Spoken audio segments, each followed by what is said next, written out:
quitter la ville.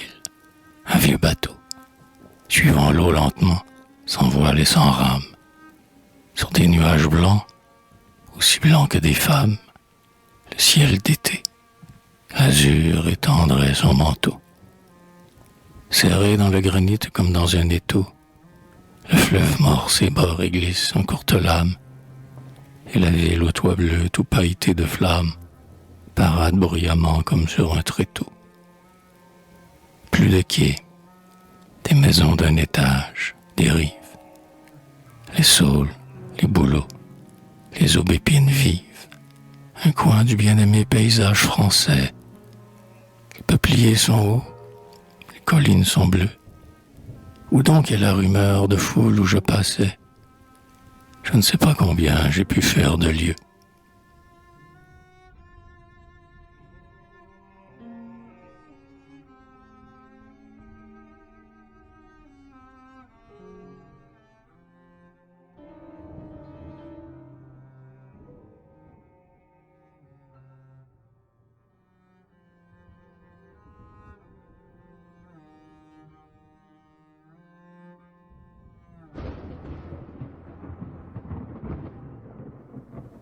Chemin de halage, aux deux rives de l'eau, paysage tremblant, sur la berge encaissée où leur ampleur tient juste, des arbres dont le tronc au sol rude s'incruste, agitent leurs rameaux sans feuilles, d'un brûlant.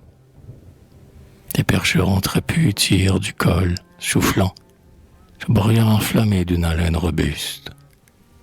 Large, bien que petit, d'épaule et de buste, le charretier conduit ses bêtes en sifflant. Le bateau lourd, ainsi mené, descend le fleuve, vers la mer où le ciel à l'aurore s'abreuve, et boit, comme en un vase étincelant, l'azur. Parfois il faut aussi l'effort à la pensée, mais le courant du rêve est invisible et sûr. L'âme vers l'infini va, lentement bercée.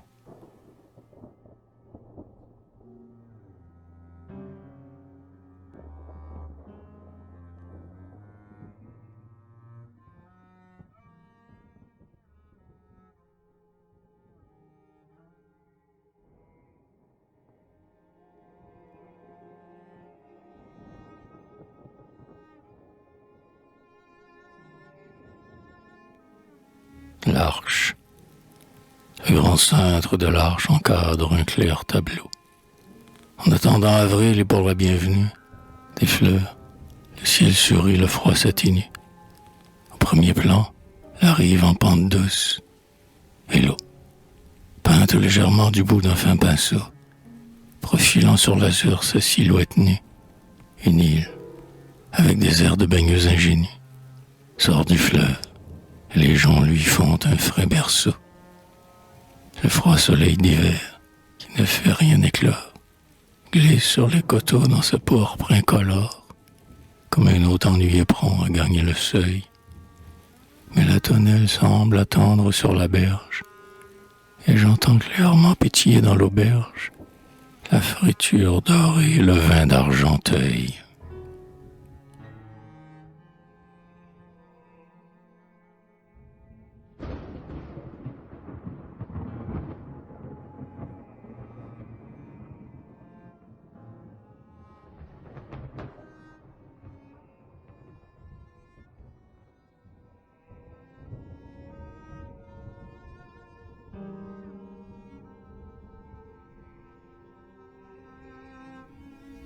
La berge. Malgré le froid, le ciel est en fête, et l'azur, pâle encore, adoucit la lumière adorable. Penché sur l'horizon, le soleil favorable se répand et ne laisse aucun détail obscur. La colline, montrant au loin sur un fond pur, le profil dépouillé d'un saule ou d'un érable, abrite des maisons blanches. Sur le sable, de la grève, un vieux banc se chauffe près d'un mur. Le jour clair, les coteaux courants comme des ondes, et les blanches maisons, et les tonnelles rondes, se fondent en accord comme dans un concert. Un concert où, tenant le devant de la scène, entre les gens fredonne à petit bruit la scène, un de ces airs légers que l'on chante au dessert.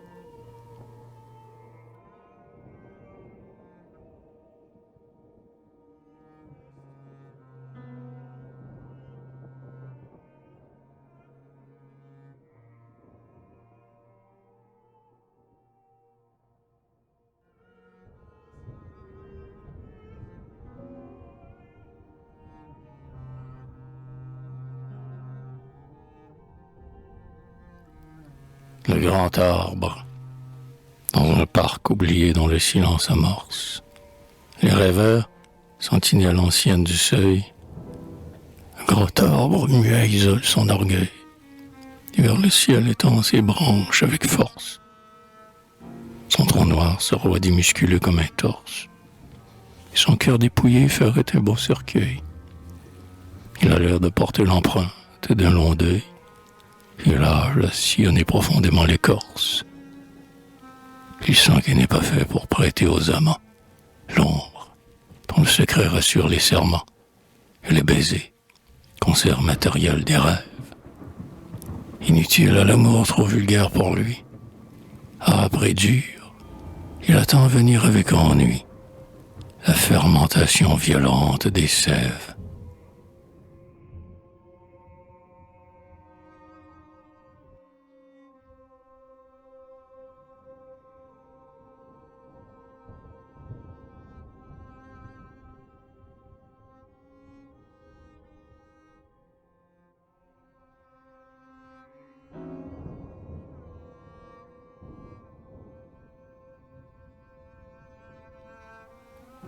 La neige, l'air donne le frisson comme un breuvage amer.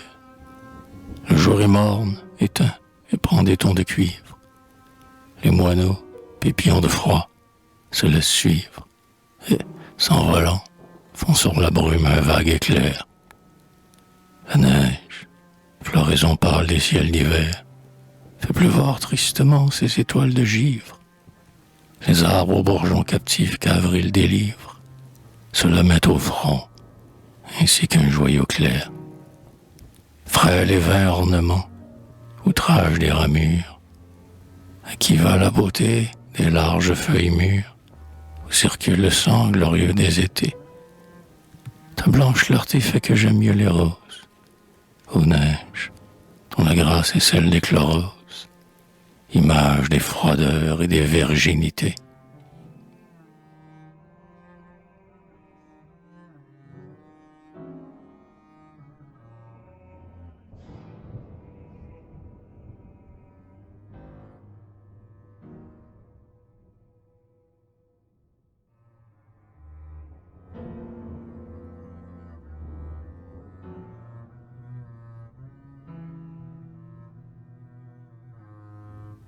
La lisière du bois. La lisière du bois suit le petit chemin, d'ocre jaune, où tout plierie d'une graminée. La pente, pleine d'air, est comme illuminée d'un lever d'ailes d'or, de soufre et de carmin. Vrillent des liserons glissant leurs vertes mains, éphémères d'un soir ou d'une matinée.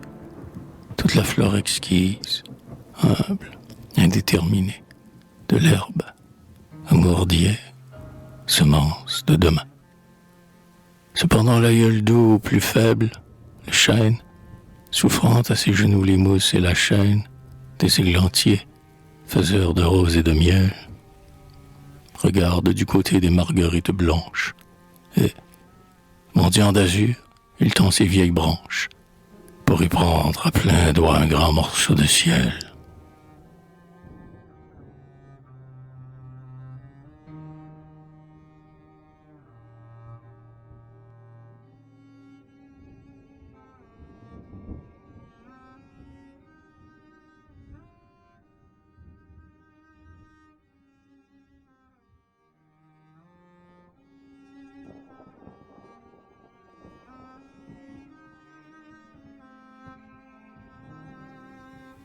La ville, nos coteaux, et plus purs de tous et les plus doux, que, eût été la Grèce, auraient choisi les faunes, au bas de leur sentier poudré de sable jaune, ont communié d'or énorme éparse à leurs genoux.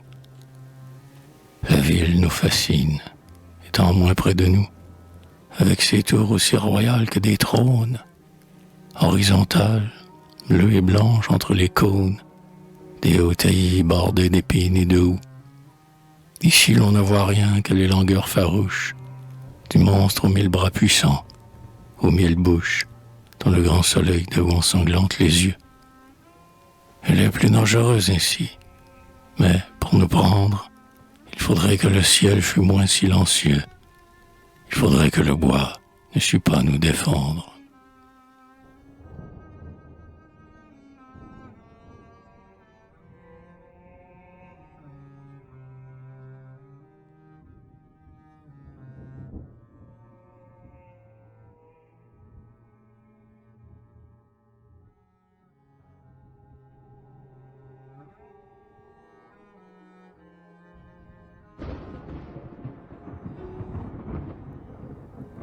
Soir de lune.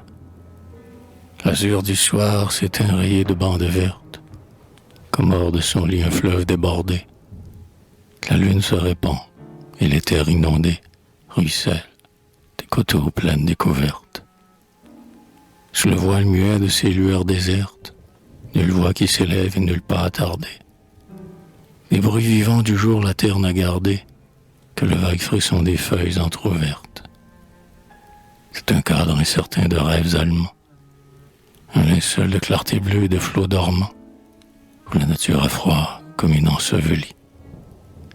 Les champs semblent noyés, et, sous le clair rideau, des chênes, l'œil rencontre avec mélancolie de blancs rayons tombés comme des flaques d'eau.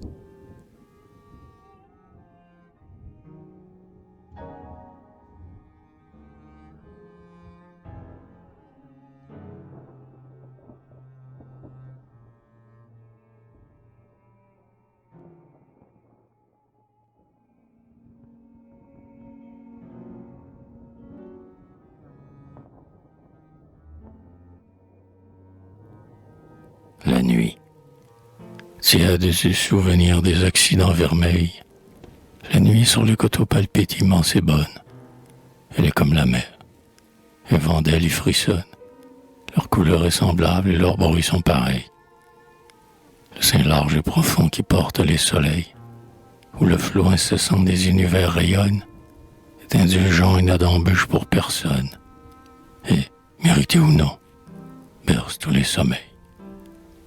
Pourtant, nuit, je te sais peu sûre et décevante. Ta vague illusion de spectre m'épouvante. Si les matins allaient oublier le retour. Certitude, oraison, aurore coutumière, je sens que ma pensée est faite de lumière.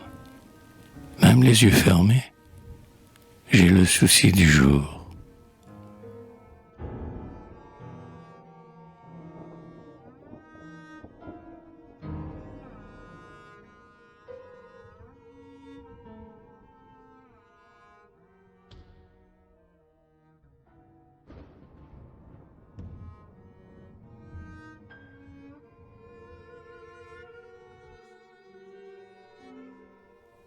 Le réveil. Le soleil s'est levé du milieu des collines, comme le premier nid du vent des nuits d'été, déchirant aux évols de flammes emportées, du matin frissonnant les frêles mousselines. Les champs, l'eau, les forêts graves et sibyllines, toute la terre vibre et prise de clarté, le cœur universel des bêtes à chanter, les mâles forts auprès des femelles câlines. L'homme seul, raisonneur pensif dès le réveil, regarde cette joie en son retour vermeil, éternellement rose, aimable et coutumière. Et bien qu'elle soit bonne, il brille aussi pour lui, sans folles actions de grâce, sans ennui. D'un œil indifférent accepte la lumière.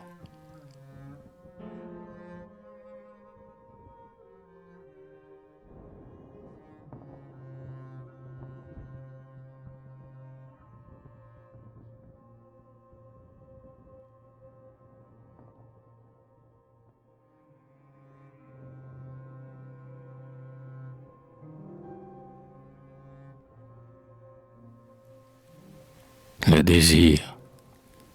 La bonté du soleil n'apaise pas nos yeux. Nous avons les prés clairs où l'eau met des buées, les collines aux plis charmants continués, en des bancs de couleur de perles au bord des cieux. Nos chênes sont si hauts, si vaillants et si vieux, qu'ils connaissent la foudre et parlent aux nuées. Les forêts de 100 ans que l'on n'a pas tuées sont les cœurs où l'accord des voix chante le mieux. Tout vient qu'ayant l'odeur vive des matinées, les pourpres du couchant dans le ciel entraîné, les molles nuits d'été qui s'allument pour nous, nous sentions nos désirs s'enfler comme des voiles. Pourquoi les horizons sont-ils d'un bleu si doux? Pourquoi chercher au loin de nouvelles étoiles?